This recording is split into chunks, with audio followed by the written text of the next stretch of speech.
Sir ఎప్పుడన్నా అనిపించిందా ఈ మీ ప్రొడ్యూసర్స్ లావిష్గా తీశారు శంబాల మూవీని, ఎప్పుడన్నా మీరు చెప్తూ ఉంటారు యాజ్ ఏ హీరోగా నా బడ్జెట్ పారామీటర్స్ ఇవి, నా మీద వర్కౌట్ అయ్యేది ఇది అని చెప్తుంటారు. ఈ శంబాల వచ్చేటప్పటికి లావిష్గా ఉంది సినిమా. మీ బడ్జెట్ మించి ఉందా, లేకపోతే మీ బడ్జెట్ లోపు తీసారా సార్? మరీ ఓవర్ బడ్జెట్ అవ్వలేదు, మరి నేను చేసే సినిమాల బడ్జెట్లో అవ్వలేదు.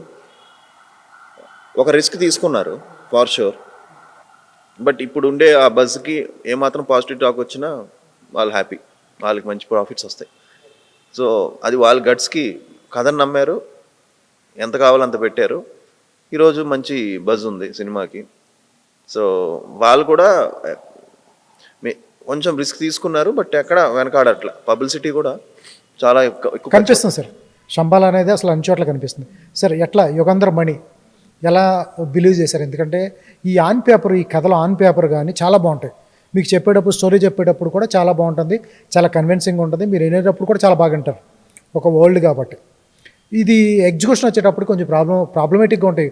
అన్నీ కుదరాలి, విఎఫ్ఎక్స్ కుదరాలి, ఏఏ కుదరాలి, అన్నీ ఉంటాయి.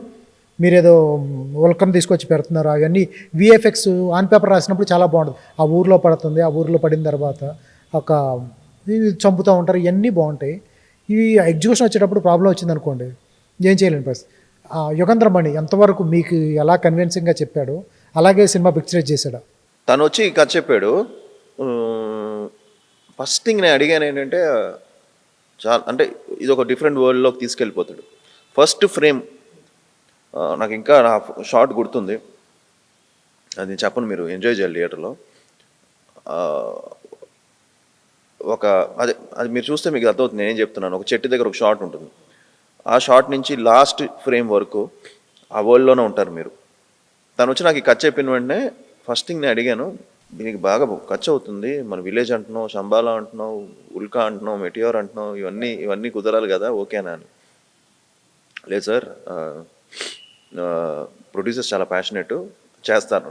తను 2 years న్యూయార్క్ ఫిల్మ్ ఇన్స్టిట్యూట్లో డైరెక్షన్ కోర్స్ చేశాడు. తను ఇంకో సినిమా చూశాను, ఏడి ఇన్ఫినిటమ్ అని. అది వెరీ ఇంట్రెస్టింగ్ ఫిల్మ్, చాలా బాగా తీశాడు. సో అనిపించింది. ప్రీ వర్క్ చూపించాడు నాకు, స్కెచ్లు వేసి ఇవన్నీ. కాన్ఫిడెన్స్ వచ్చింది. ఫోటోషూట్ చేసాం.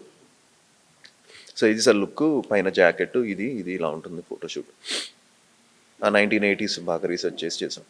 ఓ పాజిటివ్ వైబ్ కలిగింది, ఇదేదో వర్కౌట్ ఎలా ఉందని. ఎప్పుడైతే షూట్కి వెళ్ళామో ఫస్ట్ డేనే రిహార్సల్స్ పెట్టాడు. ఆ రిహార్సల్స్లోనే అన్నీ చూసుకొని షూట్ చేస్తే, నెక్స్ట్ డే షూట్కి వెళ్తే 300 మంది 200 మంది జూనియర్స్ ఆర్టిస్టులు, 20-30 మంది. అర్థమైపోయింది తను క్లారిటీగా ఉన్నాడు. ఎక్కడ షార్ట్ చిన్న ఇదైనా కూడా ఒప్పుకునేవాడు కాదు. ఫస్ట్ షెడ్యూల్ అయిపోయింది, 10 days తర్వాత రోజు రష్ చూసేవాళ్ళం, హ్యాపీగా ఉండేవాళ్ళం. ఎందుకంటే RFCలో చేసాం, రోజుకి 20 లక్షలు అయ్యేది. రోజు ఖర్చు 15-20 లక్షలు ఎక్కువే సార్. పెద్ద సినిమాలకు అవుతూ ఉంటుంది రోజుకి 20 లక్షలు.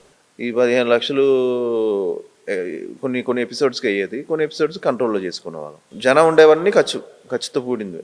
జనరేటర్, లైట్లు, గీట్లు అన్నీ హెవీ వర్క్స్. సో ఇవన్నీ కలుపుకొని ఇవన్నీ చూసిన తర్వాత అర్థమైంది, చాలా క్లారిటీగా, చాలా నీట్గా తీసాడు. ప్రొడ్యూసర్స్ కూడా ఎక్కడ కాంప్రమైజ్ అవ్వలేదు.